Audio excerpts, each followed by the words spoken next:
fucking... David, you got it. You got it figured out there. Now that the Mimis are watching you completely screw this operation up behind the scenes. Oh, we were live there for a second? Oh. Just right there at the It's a good thing very we're end, not live. so they can Those see stupid memes. your They don't really nasty know what we are up to. kickboxing knuckles.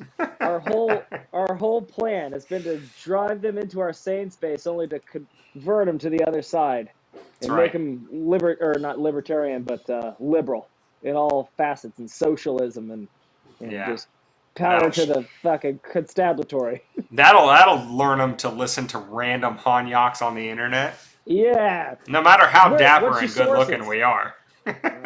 Maybe you. I know the cards I've been dealt, good sir. So this week, before we get into the nitty gritty of it, David, I gotta say, we almost didn't make it to 197, or at least half of us didn't. Oh, really? What happened? Were you late?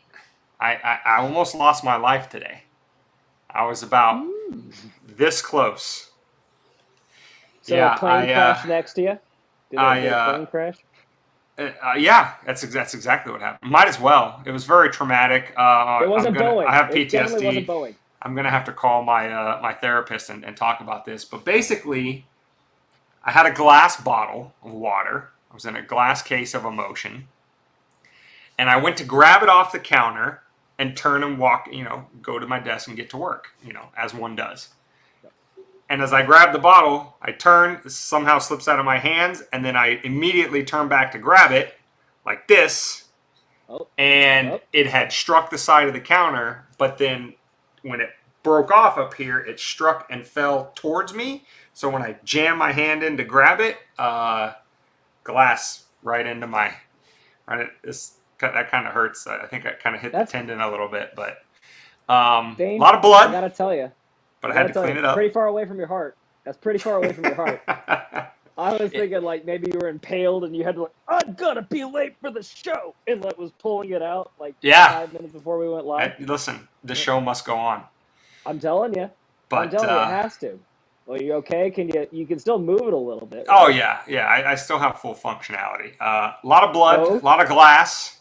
I got it all cleaned up before the baby came in the kitchen, though. That's what's key. So, but we're here. We made it, David. Did you have any eventful ongoings this week? No, I wouldn't say eventful, but I was kept up by a dog last night, and I feel like. Do you have a dog that I'm babysitting? I guess it'd be doggy sitting my father's animal right now, and she's a hoot. She's a real blast, and I figured out why she sleeps all day. It's not because she's old. It's because she saves all of her energy for when she comes into the room at night. And when you're about to go to sleep, she starts going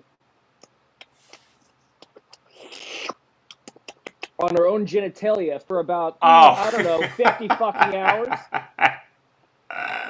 And I don't know if you've ever been in a dark room, quiet, just listening to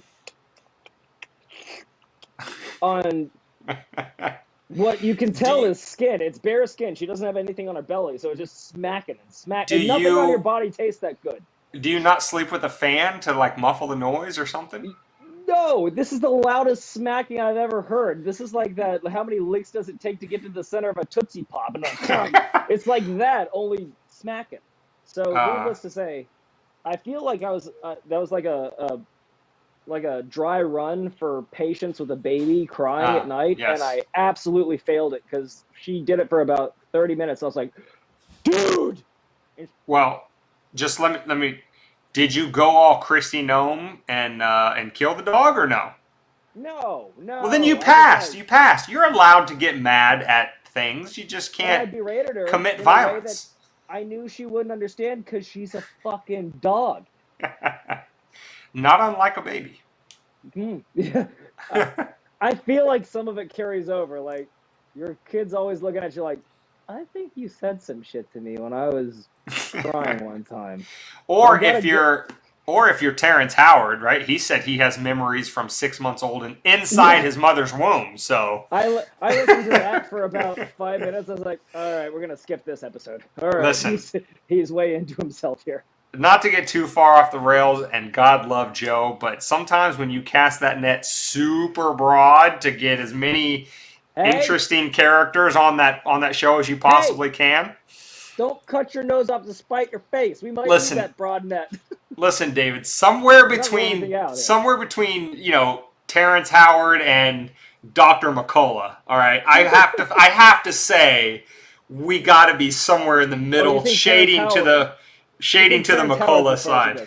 Okay. Do you think that was the bridge too far? All right.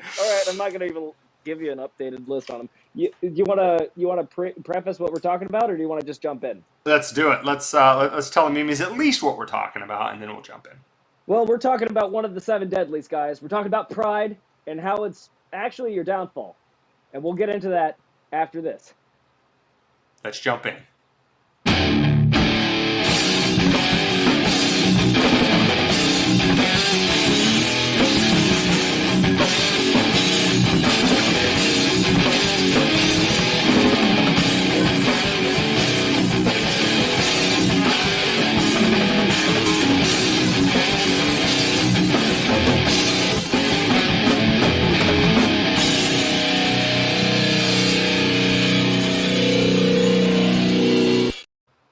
Welcome to Weapons of Meme Destruction Podcast, episode 197, which can be found at wmdpodcast.com/197. You can get the audio only on any podcast catcher. Just search Weapons of Meme Destruction. And you can get the video right here, live in living color, as you're watching now, for those of you on the live stream. But you can also catch it later on these same platforms, YouTube, Rumble, X, and Odyssey. We can only stream to 3 at once, unfortunately, so we chose YouTube, Rumble, and X, but you can get them all later. With that being said, David, we're jumping in to the reason for the season. Pride sucks. I mean, we are in Pride Month, after all. It has an entire month, as Harrison Butker would say, dedicated to the deadly sin of pride. And, yeah, it sucks. Just the whole thing sucks. But why, David? Does it suck because we are intolerant bigots that want to control other people's lives and who they love and all that kind of stuff? Or does it suck for other non-obvious reasons that are subtly being shoved down all of our throats? No pun intended. Well, I'm so glad you asked that question, Dane, and I can't wait to answer it. But there is one little caveat that you forgot to mention, because it is a caveat that we don't have to do every week. So our YouTube viewers, because this is the topic that we're talking about, there might be a chance that we just go black because they don't like. I mean, we'll go back to the other. We'll be back. I mean, it's not maybe on YouTube. We're not sure. Maybe they'll just Nuka-Cola us and we'll just be gone forever. But no, because we're talking about what we're talking about. There's a possibility that they might just stop us midstream. If they do, go to X, go to Rumble, Odyssey if we're over there too. I think Dane said that. Catch us live over there, or check it out when our divine overlords over at YouTube say it's okay for us to air again. So that being said, yes, I'm glad you brought up that disclaimer, and let this be a reminder to all you YouTube folks. I know there's a lot of you. There's a lot more of you than there are on the other platforms. If you haven't already, go like, subscribe, and share over on those other 2 platforms. Not only because it helps the algo over there, we thank you for your service, but also because you might be you might be enjoying this new switch to live segments or live shows. And when we talk about no topics like this, we could be nuked at any second. So if that happens, you'll be, hey, I already got an account over on Rumble. Switch over, and you don't miss a beat. Other than that, you just got to wait a few days to catch the recording. But now is just as good a time as any to follow us on all those platforms so you never lose contact. David, so back into it after that very prescient and necessary disclaimer for our YouTube watchers, since we can't talk like adults over here. What is it that we don't like about the whole pride thing? Zeitgeist, movement, whatever you want to call it. What's grinding our gears about it? Well, seeing as it's, as I have mentioned before, one of the 7 deadly sins, it's basically, it's not a good characteristic to have. I mean, it's okay to be proud of things. It's okay to be proud of your accomplishments. It's okay to be proud of your children. It's okay to be proud of things. But to be prideful means to think that you are better than you should be, or to think that you deserve more, perhaps, than what your station provides.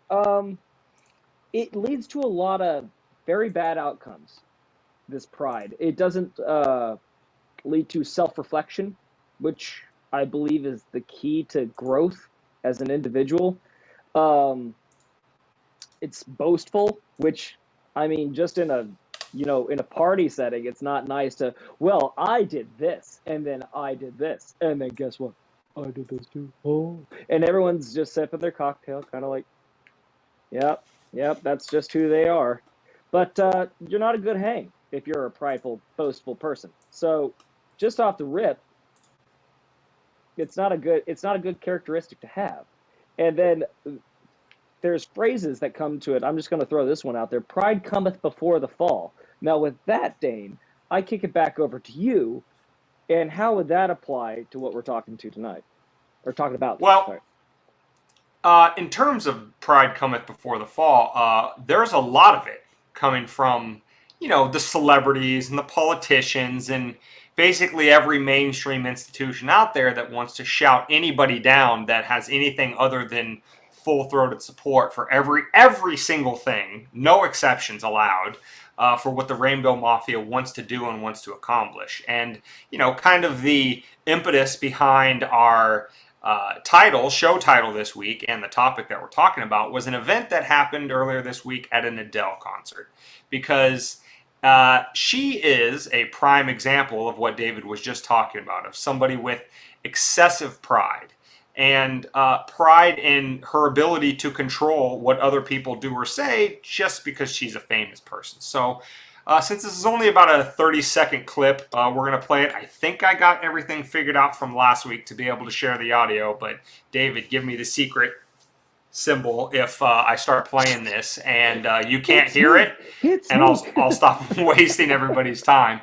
But this is the impetus behind our title this week, this event that occurred earlier this week. So, Adele berating a fan for having an opinion. Did you come to my fucking show and just say that pride sucks? Are you fucking stupid? Don't be so fucking ridiculous. Let's jump in! You've got nothing nice to say, shut up, alright?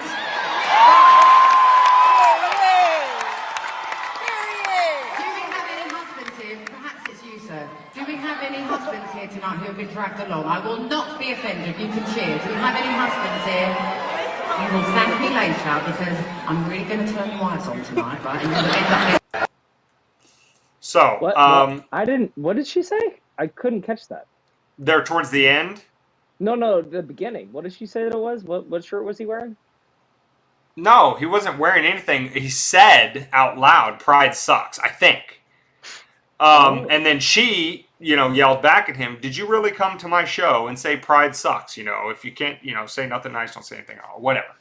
Now, obviously don't know who this gentleman is. I think it was a guy, the way she was, I think she was referred to him as he or what. I don't know, whatever. Doesn't matter. She assumed his pronouns? Yes, she definitely did. Oh my God, Adele. I don't know if, what he was saying it for, but allow us, your humble hosts at Weapons of Mean Destruction, to tell you why we say pride sucks. It's not going to be for, whatever Rachel Maddow has to say about us being bigoted and all of that kind of stuff. This whole movement, if you want to go all the way back to the Stonewall situation and the civil rights movement, as a part of the civil rights movement, coming out of that was the political agitation for more acceptance of alternative lifestyles, we'll call it, to be politically correct. Whether that be homosexuality, transgenderism, whatever the case may be. At one point in time, these individuals were legitimately harmed, oppressed, whatever, buzzword you want to use. And as far as, the movement in general, moving towards a society that is more, kind of accepting of the fact that people are going to live differently. And as long as they're consenting adults that aren't bothering you or anybody else, why try to harm them? Why try to put them down? Why try to, denigrate them and stuff like that? And as far as that goes, I'll speak for myself, and maybe David agrees. We don't care. We do not care. If you are a consenting adult, living your life however you see fit, do your thing. Our one exception to that. Stick whatever you got into, whatever any consenting other thing is, stick whatever you consent to have stuck in you. And enjoy yourself, by God. Just don't bring me into it. That's all I say. Our one exception to that, which we'll talk about more later, is going after the kids. Just don't do that. That's just not a good look in any way, shape, or form. And the fact that, I, as somebody who has at least one kid, would have the audacity to tell her my opinions on the whole, what the Pride movement has become, which we'll get into more here in a second, that my kid is, hateful or intolerant or being brainwashed to be a bad person because she's my kid, kindly and with all due disrespect, go fuck yourself if that's your opinion. If you're entitled to, propagandize my kid to your worldview, go get your own kids, I should say. And you should say go make your own kids. Yes, go make your own kids. If you can. And so, again, that whole general, and again, this is the same way we talk about and we feel about feminism, right? You have these different waves. The first wave is just generally, let's let them vote and let's, give them equal treatment under the law and all of that kind of stuff. Great. All for it. No qualms at all. But as it's progressively gone on to this second and third, and now I think we're in the fourth wave, it's now no longer about women's equality and all of that kind of stuff. It is down with men suck. As David's favorite joke, right? Women can walk around, no questions asked, with the shirt that says all men suck. But if men say, try to do the opposite, they're going to be, ridden out of town on a rail. I do say this. So just like with feminism, just like with, general acceptance of people with alternative lifestyles, no problem as far as that goes.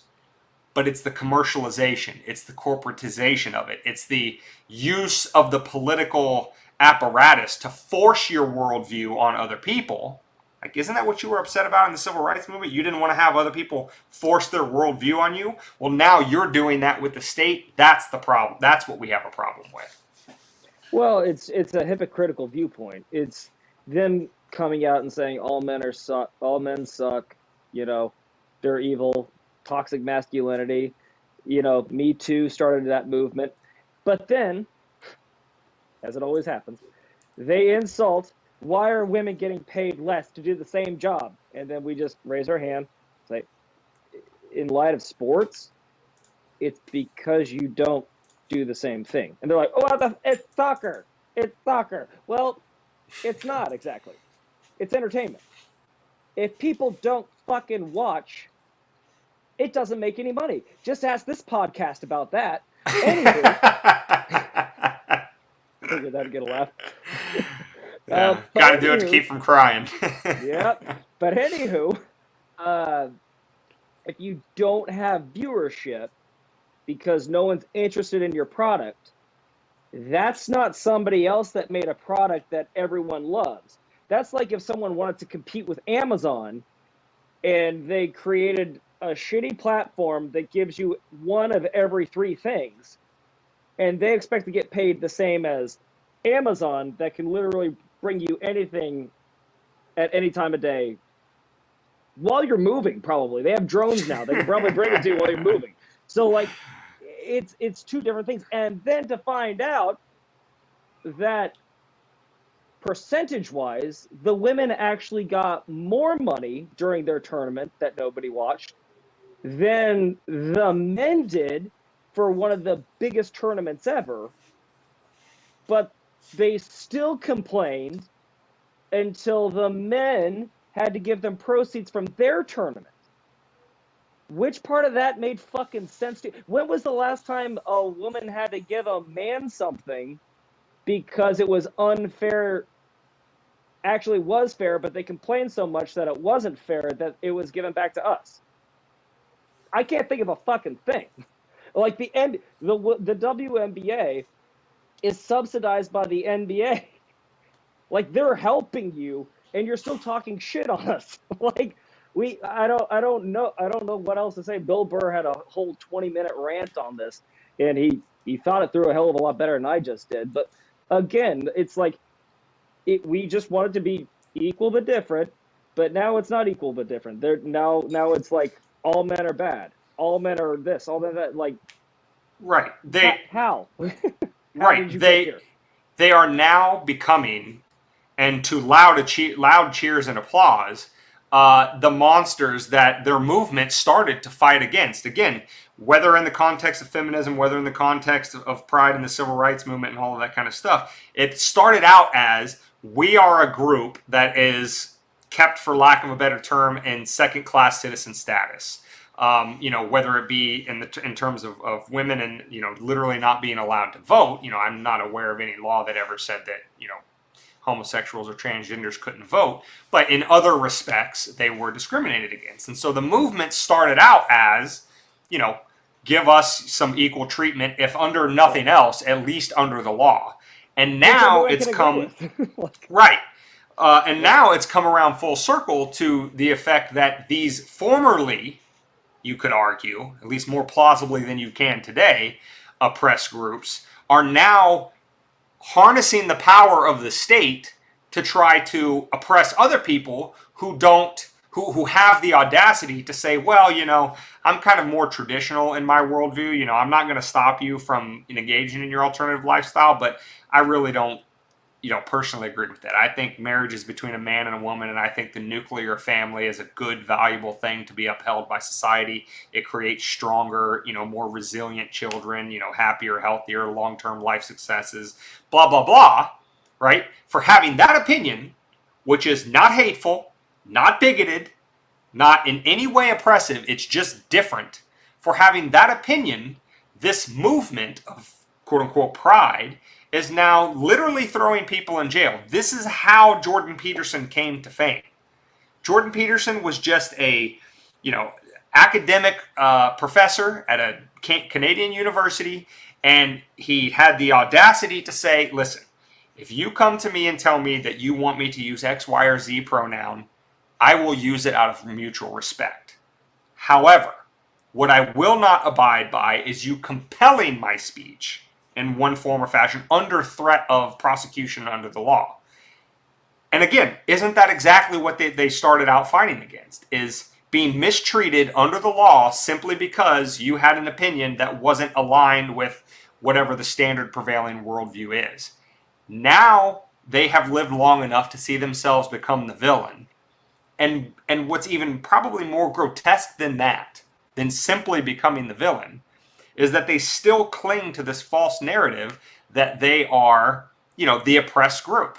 And again, Adele is just one example, but it's any celebrity, nearly every politician, nearly every major institution, from Hollywood to academia to, political bodies, all the way down from the federal to the state level, every single one of them, almost to the letter, are pro-pride, fly the rainbow flag, all of that kind of stuff. And I got news for you. If every single establishment institution is touting whatever it is your opinion is, you're not the resistance. You're not oppressed. And if you go that next step of having all those institutions and famous people and all of the societal pressure on your side, if you take the next step of using that societal power against people who don't necessarily agree with your lifestyle, you're the bad person. You're not the good person. Stop it. Well, to somewhat. I can agree with everything until you said the bad person. I wouldn't call them bad. I'd say that they're a tool. They're a tool for the government to get something that they want. And to wit, I will cite that just this week, Canada just passed legislation that makes hate crime a punishable by law and can come with sentences of life with it. So what does that mean? So if you're one of those people that are protected, that is a conduit to hold other people oppressed. just because you believed that you should have taken the jab, that's fine. But the truckers didn't. And the truckers are humans too, and they get their opinion. But in Canada, they turn into terrorists like that. So again, I don't take any of these. And if you think I'm fooling you here, and it doesn't happen in this country, we were just talking about the feminist movement not too long ago. What's Riley Gaines famous for now, Dane? Well, famous for standing up against this whole push to have men take over women's sports.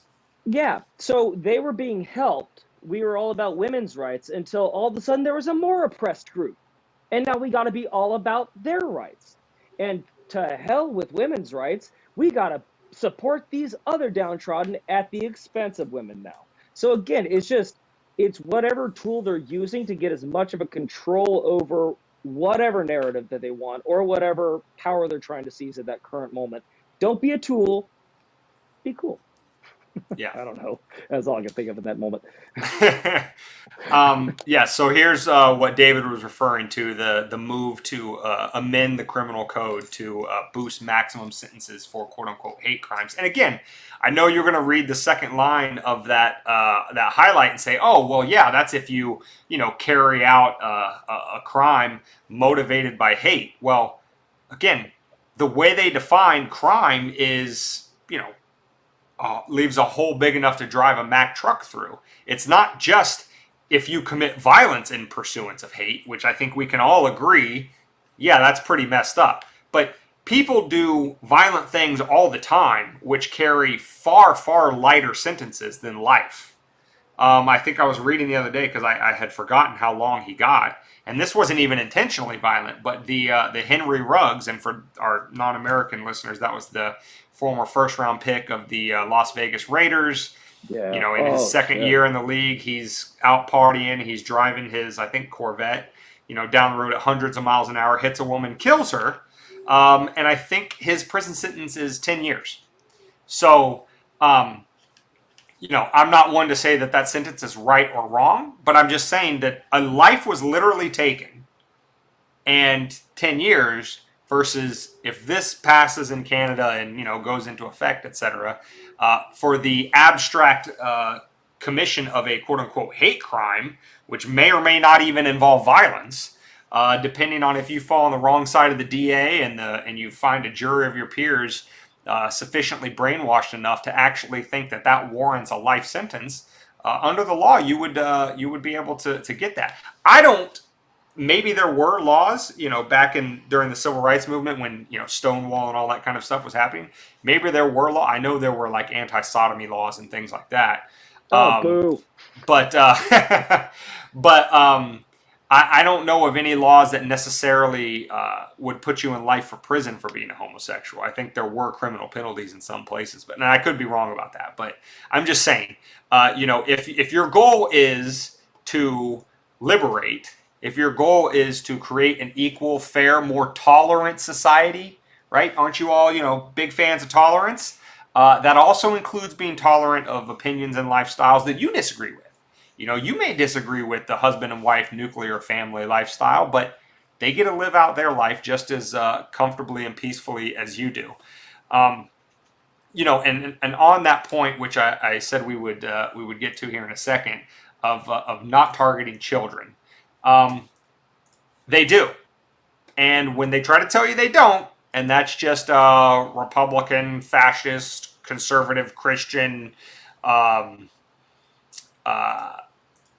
scare tactic or whatever, listen to them in their own words. There was a famous, a couple years ago, like a gay men's orchestra from like San Francisco. They sang an entire song about, we're going to, come get your kids and we're going to make sure that, they accept us and all that kind of, and again, they say it kind of tongue in cheek, like, oh, we're going to teach them to be more tolerant and nicer than you and all this kind of stuff. But again, when they tell you who they are, believe it. But here's an example. So for those of you who don't have small children. That looks like a sane person. And sometimes maybe those of you do. This is the account of Miss Rachel. Miss Rachel is, and as you can see here, her Songs for Littles. Her show is all about teaching babies and toddlers. And it's a very like light sort of like, oh, they sing songs and they look at colors and shapes and all of that kind of stuff. It's a kid's show for toddlers and younger. And if you don't recognize this person, this is Dylan Mulvaney of the Bud Light sure fame. Does. Bud Light remembers, but Bud Light isn't going to keep it a Bud Light self anymore. And we have arguably one of the most popular children's accounts. And again, we're talking children at, I don't know, what's the cutoff for toddler? Is it 3, 4, 5 years old? 4. By the way, Dave, before you get too far into this, does she have billions upon billions of dollars to lose? Who, Miss Rachel or Mulvaney? Miss Rachel. Because the last time somebody pulled some shit like this, they lost billions of dollars. So billions, I don't know, but several millions probably. I know her YouTube channel has millions of subscribers. Good. And so, again, and I'm not even saying that Miss Rachel is overly, pro, the whole what the Pride movement has become and all that kind of stuff. But again, why are you reaching out to Dylan Mulvaney to come on your show, if not for the ostensible purpose of what that, San Francisco men's choir sang about we are going to educate your kids. We're going to, very great society sort of, re-education camp your kids. That's just not at all appropriate for kids that are 2, 3, 4, and younger. It's just not. And again, that's just my opinion. Okay, don't kill me over it. Don't put me in prison for life, Canada. Well, leave the kids out of it. That's the one line that I have. If you're an adult, do your thing. Leave the kids out of it.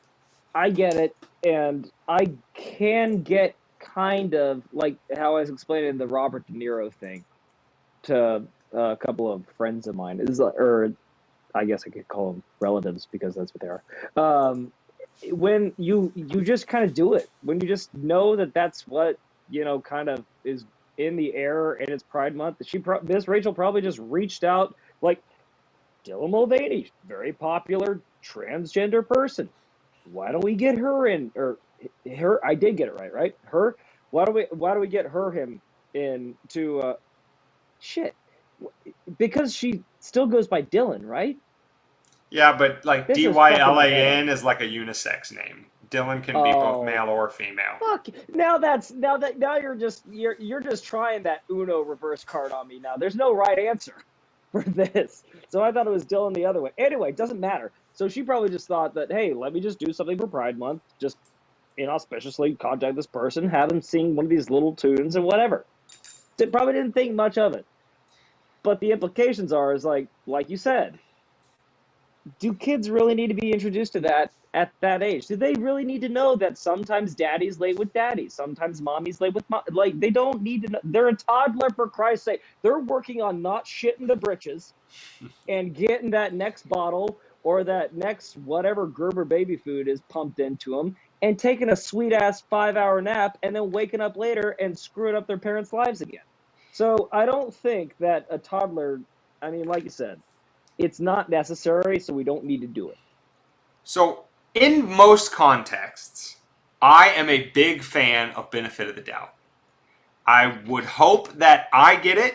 For example, I hope that somebody coming across this live stream would see the title, Pride Sucks, and be like, well, do they say that because they're really hateful and bigoted, or is there something else more, deep-seated that they have an objection to? And if they tuned in long enough, they would find out that, yes, it's the latter.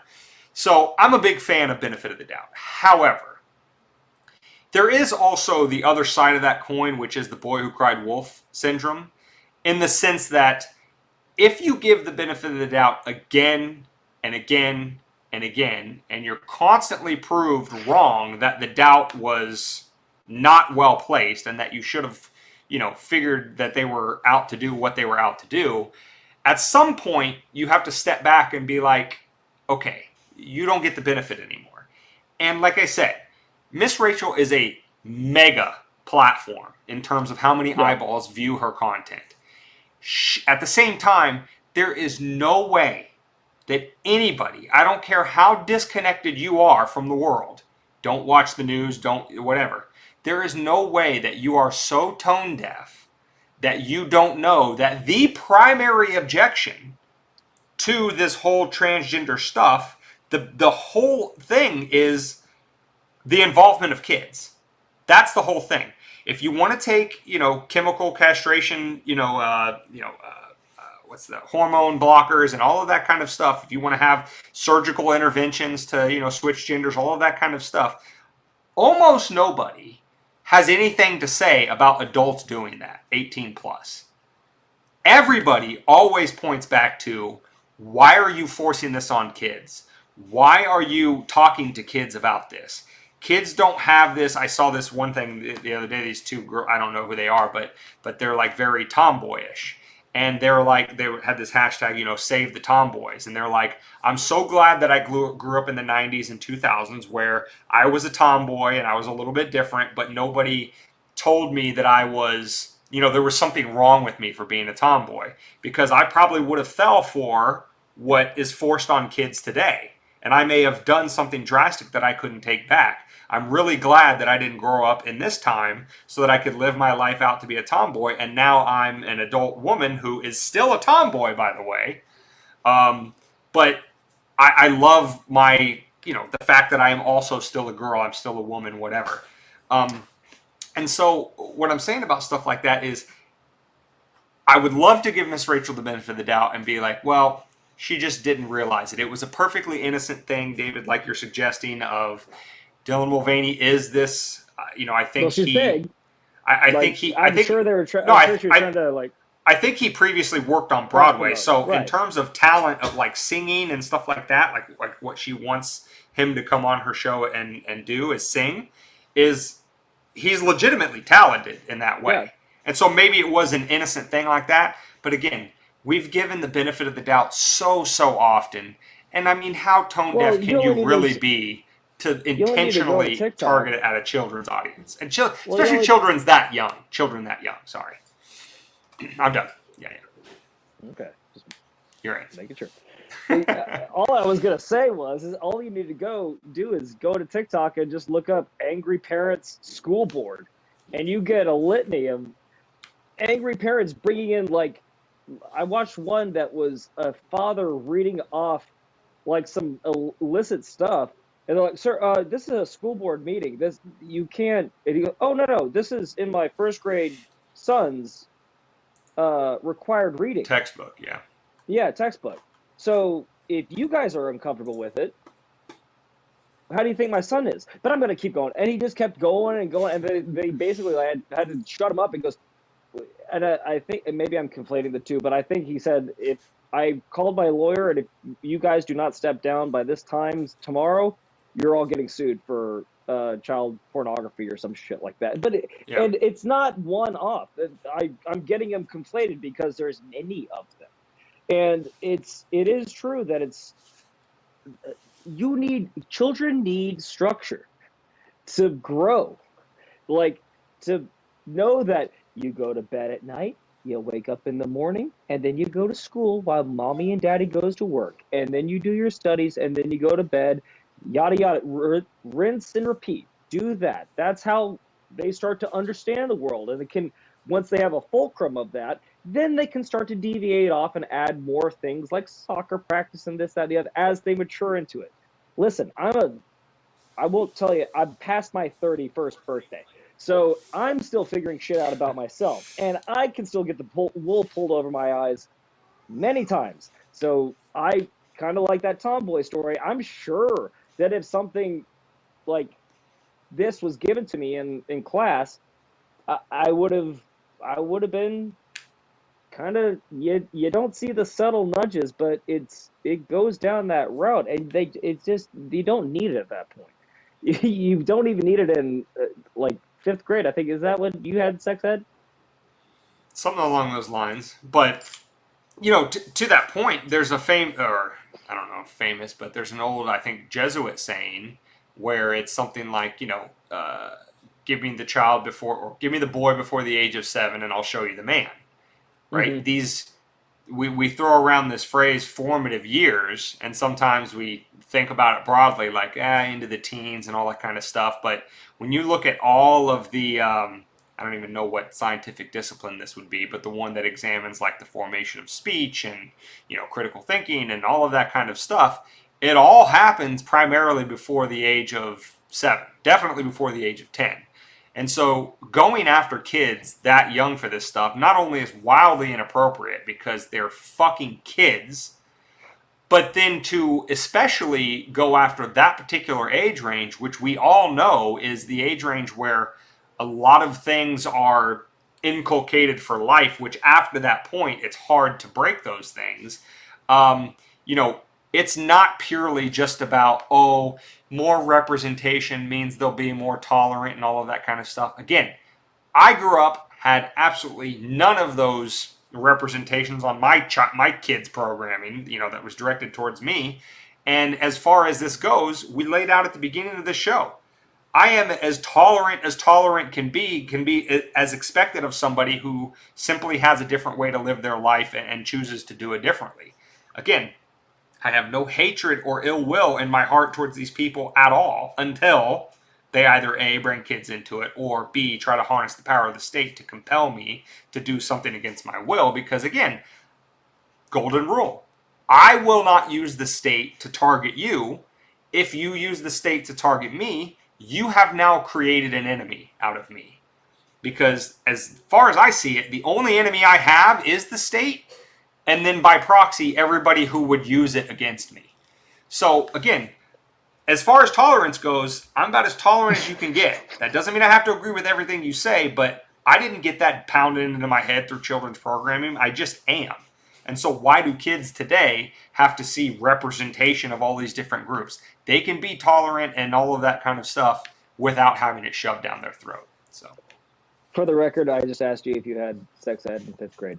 All I'll say here is, all I wanted to say was, there's a commercial that came out that has a nice African-American lady on it. I think that's appropriate to say. I hope I'm not doing anything wrong. God, you are. I don't need that. Somebody's going to be offended by that. We don't need that thrown onto the Molotov cocktail of this episode. But what I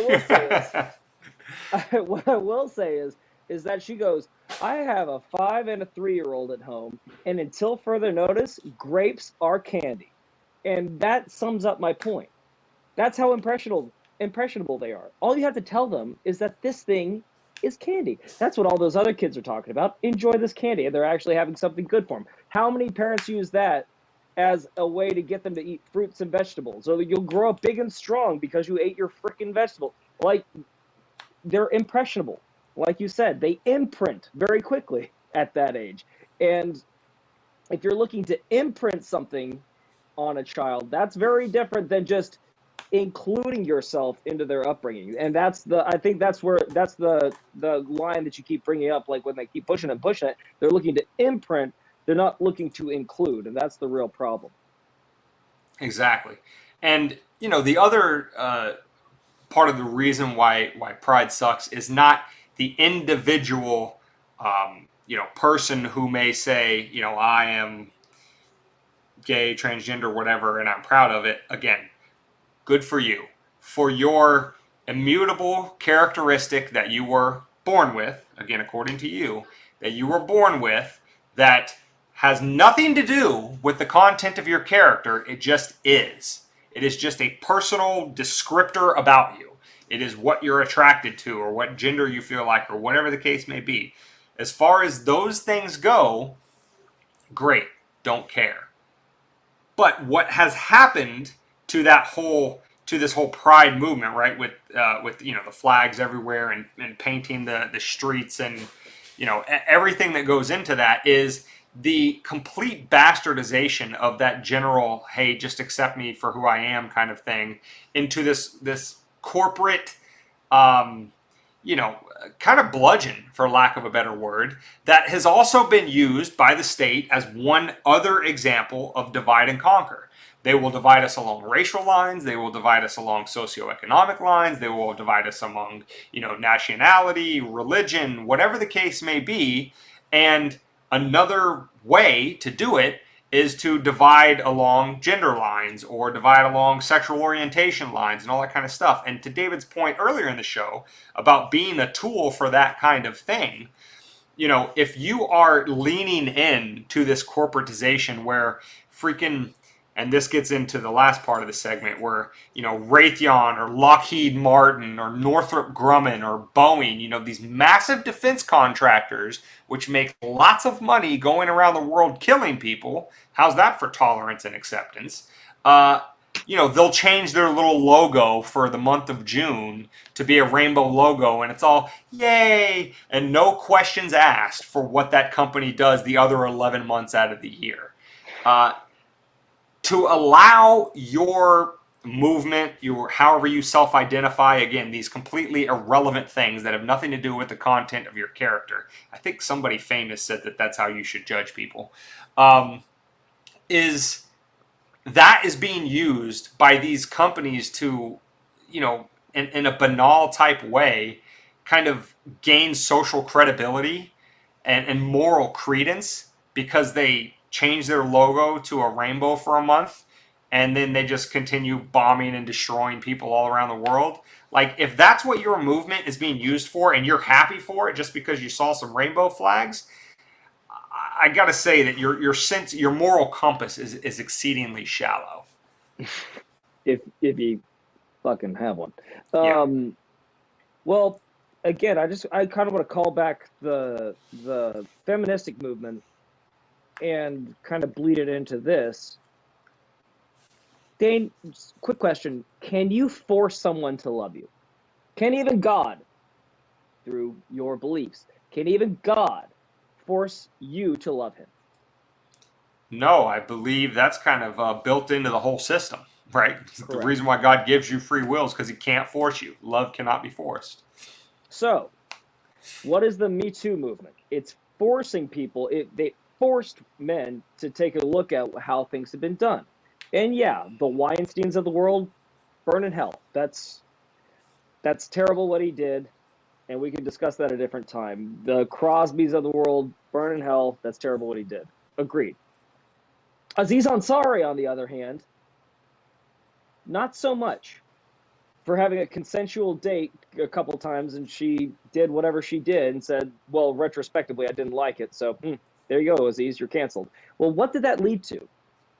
There was an article written by, I believe, the New York Times a couple of years into COVID, because I had time to read it because of COVID. Anyway, it was saying that women feel less accepted in the workplace now, that they aren't getting the promotions or getting to work in teams with other men anymore, and they feel excluded. Well, let's just think about that for a second. If all of a sudden any woman could at any time could say that I wronged her sexually, and all we have is my word against hers, and then all of a sudden I'm just labeled as a sexual deviant because of her word, guess what? I'm just going to fucking skip the whole situation altogether and not hang out with the women. And then when Mike Pence was saying, oh, I would never even close the door when a woman enters my office. No, I believe I'm a Christian. And fuck him for saying because he's Christian. I know why he's really doing it. He's on the goddamn Me Too movement coming on after him too. And then guess what? You're right back where you started. You're on the outside because you aren't going to get accepted into our group, which is what you wanted to be in the first place. So now you just you cut your own nose off to spite your face, and you're right back where you started. What do you think is going to go on with this, Dave? If people are forcing this onto our kids, I mean, as we've been discussing, that's inevitably going to lead to outcasting them. What do you do to the kid that demanded to be part of your birthday party, and you didn't want to invite him, but then all of a sudden your mom says, you have to have him over? Well, when mom goes away, what he usually hangs out in happens the to that corner. kid? Yeah, he hangs out in the corner and nobody talks to him. Or worse, Yeah. if you're in a more aggressive group. But anyway, that's what happens. You get cut out. When daddy goes away, when, stumbling, bumbling Biden leaves, and all of a sudden a more conservative party comes in that thinks that doesn't agree with your ideology, what do you think is going to happen? You're going to be right back down to square one instead of just trying to get along with everybody, which I thought we were doing in the beginning before you started doing compelled language and whatever you're doing now. Like, can't we? I guess what I'm saying, Dane, here is a kumbaya moment. Is can't we all just get along? Can't you just enjoy your sexuality and wait until somebody is of a discernible age to discuss it? Or here's an idea: if they have questions, ask in a polite manner if they are so interested. Until then, don't force your stuff. I don't just walk up to somebody and say, "Hey, I get down. This is my kink. Check this shit out." Like, yeah, sexual orientation, sexual proclivities, what you feel your gender is. Those are not identities. They are an aspect of who you are, but they're not identities. And just like anything, listen, I'm speaking from a little bit of self-reflection here because. And again, I try to follow David's advice on this, and I don't just go into any party or any social situation and start, beating people over the head with libertarianism. I wait for them to ask. But he's sitting there going, if they ask, I am an open book. But again, could I absolutely go in and have absolutely no social tact at all? And just dominate every single group that I happen to get in and beat them over the head with my ideology? Yeah, I could do that for about 5 seconds. And then people are going to be like, this guy's entire identity is that. He doesn't have the ability to have fun or let loose or talk about other subjects or joke or whatever. And I would have no more groups to go interfere with anymore unless, as David was saying, I force them to hang out with me, and we all know how that's going to end up. So again, this applies across the board. It's not just to pride-related topics or subjects. Don't make your entire identity about one little narrow aspect. And before we move on to the final segment of the show, Drumming for All makes a insightful, pithy comment in the chat. He says, pride only for accomplishments and what we've earned. Besides that, nobody cares, which is 100% the point that we're trying to make. Even that, Cam Haynes would say, nobody cares, keep working. Work harder. Yeah. That's just... Exactly. And that goes back to the content of your character thing. If you are if you have put a lot of work into yourself, being well-read and in shape and, just engaging, a nice person, a pleasant person to be around, what your orientation is or what gender you feel like you are, I guarantee you, nobody's going to care or ask that question. If you're a genuine pleasure to be around, if the content of your character is something that you would relish being judged by because you've put a lot of effort into developing that character, that's what you can take pride in because you've put in the work to earn it. If you were born this way, as Lady Gaga would say, what did you do to earn that? Who cares? Nobody cares. And especially, and they're going to care even less when, as David was saying, you start forcing them to hang out with you and adopt your worldview.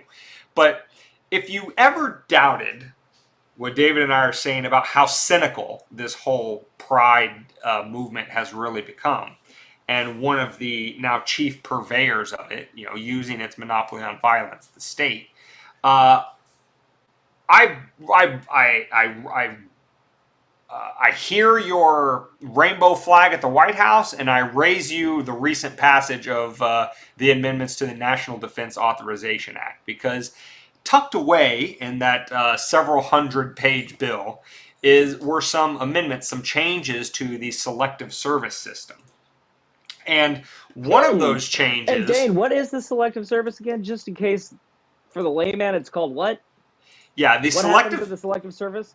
The selective service in the United States is kind of quasi-voluntary. So in the United States, at the age of 18, all males are forced to, sign their name up to the selective service. Basically, it's a list that the government keeps that says, if we ever institute a draft again, which we haven't had one since Vietnam, but if we institute a draft again, they go to the selective service roles and they, do lotteries and they pick people for who are going to be drafted into the military. Otherwise known as conscription, otherwise known in a far less sanitized version, slavery, right? The government decides we want to go bomb and kill those people over there, but we don't have enough manpower to do it. We're going to force you against your will to pick up a gun and go shoot at them. Because if you don't, we'll either throw you in a cage Or if you do go, but you don't want to shoot because you're not a murderer, trust and believe they're going to shoot back at you and you're probably going to die. So either way, you lose. Anyway, that's the unsanitized, unwhitewashed version of what the Selective Service is. But you're supposed to, at age 18, and why I say quasi-voluntary is at 18, you're supposed to voluntarily, as a male, sign up for the Selective Service. There's not a whole lot of policing of it.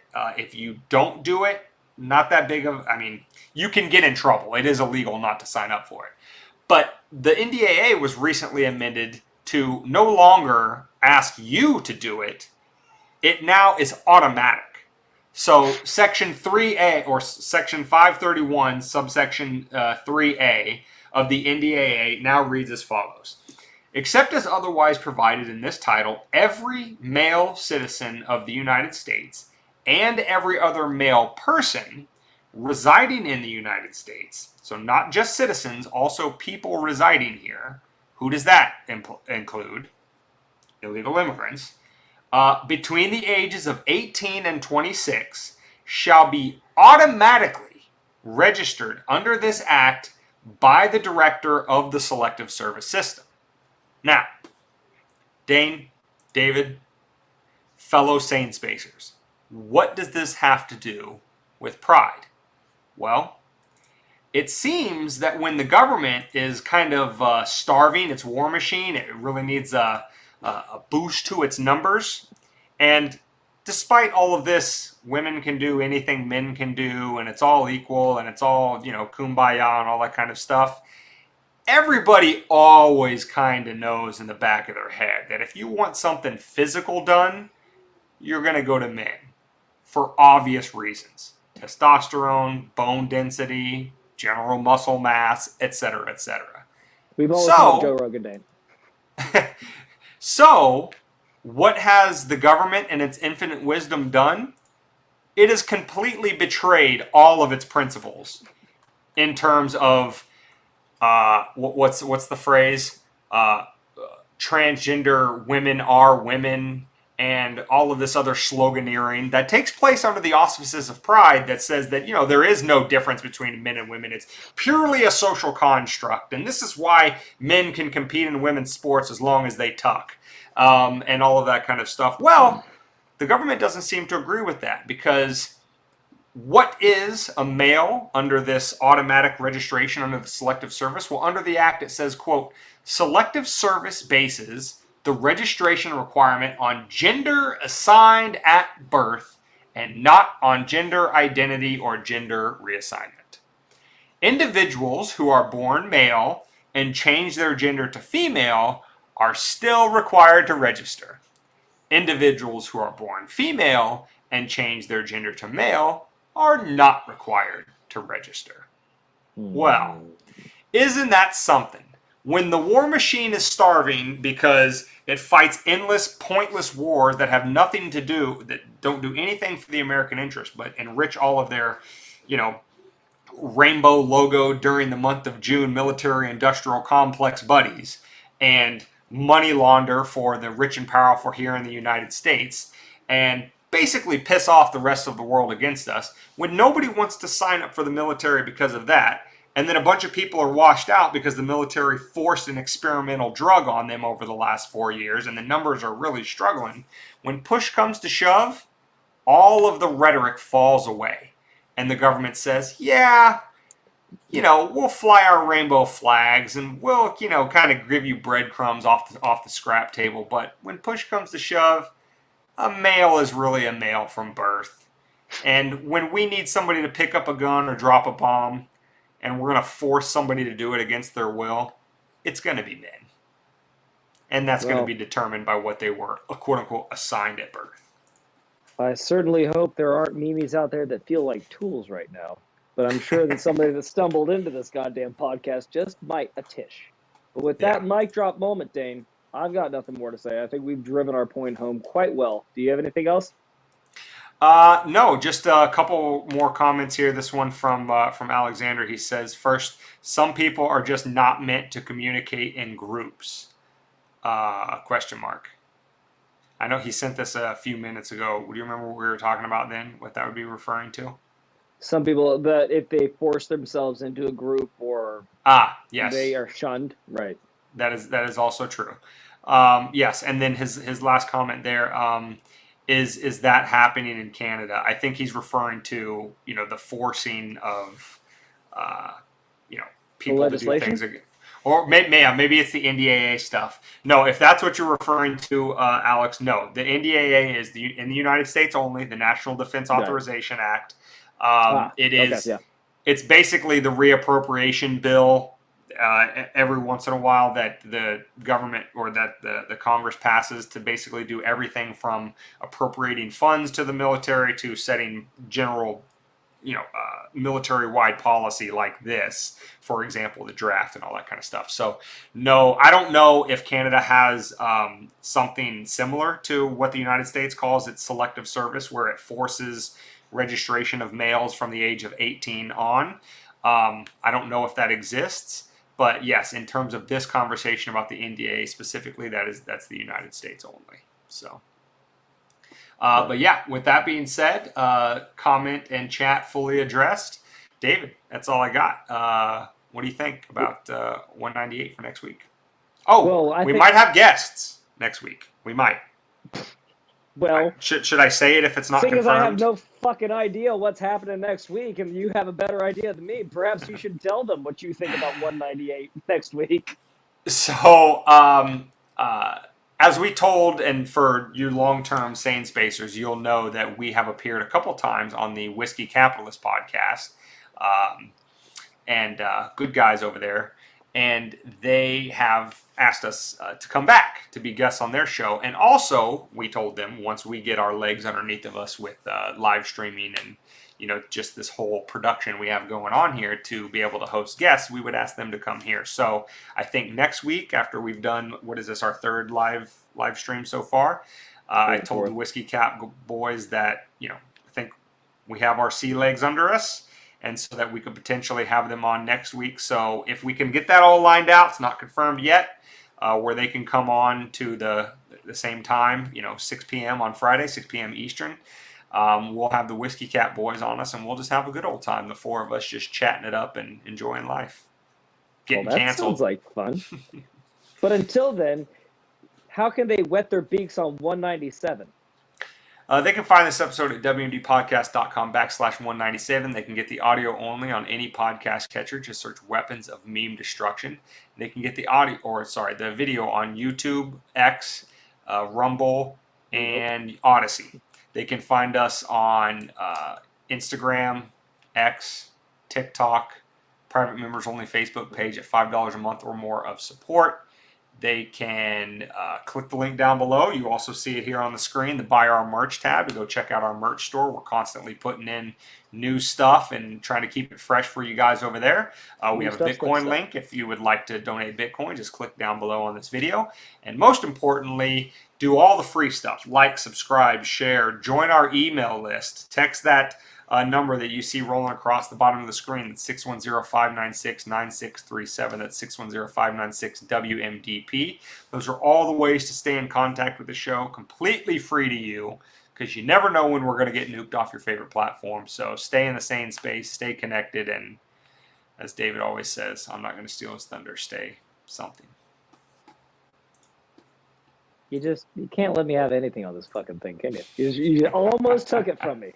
I let you have but I didn't. Diatribe. I almost, but I didn't. Tagline. For God's sake. I didn't say it. I didn't say it. Go say it. I didn't say it. Fine. If you're not going to say it, then I'll say the one thing I'm allowed to say here. All right. Well, thanks for sticking. Thanks. I said thanks. Thanks for sticking around this long if you have, memes. And until next week, stay safe. But more importantly, stay free.